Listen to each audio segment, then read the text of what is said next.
Hey, hi, good morning, everybody. Welcome. Good to be with you today. Thank you for joining us in our daily devotional series. We're looking at that verse, or that word, in fact, stand. What it means to stand from a biblical point of view. So many different aspects of what we're going to be talking about.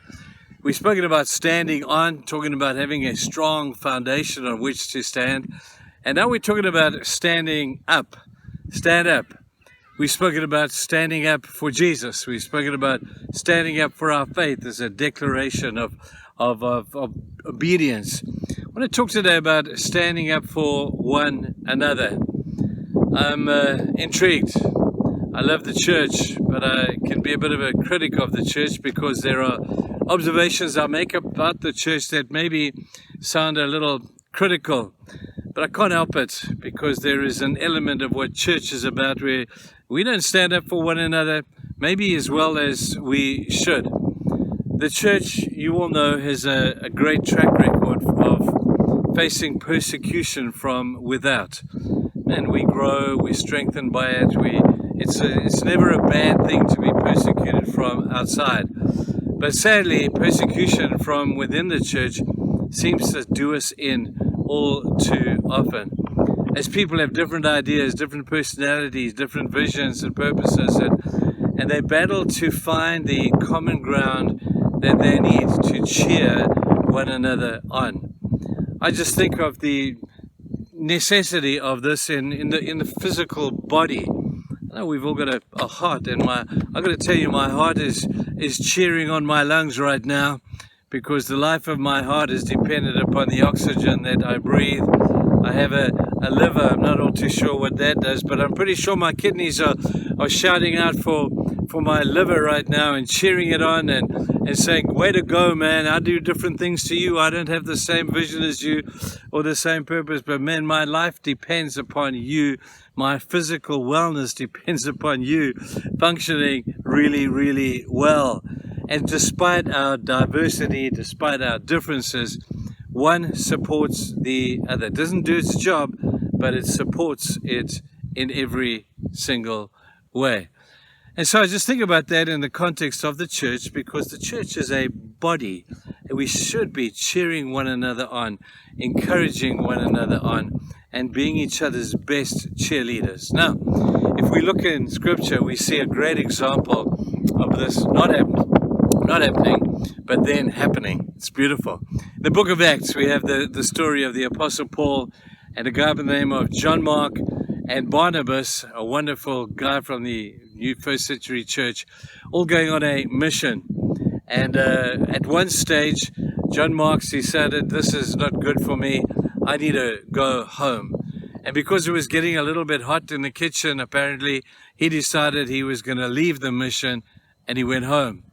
A little while later, Paul and Barnabas decide, well, let's go on another mission journey together.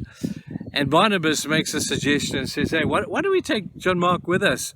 And Paul says, no, he's not coming with us. Don't you remember what he did last time he came? He jacked out on us and he didn't finish the mission. And I'm never going to do another mission with John Mark ever again. And Barnabas said, that's not cool, Paul. And Paul said, well, that's the way it's going to go. So Paul pushed off on his own mission.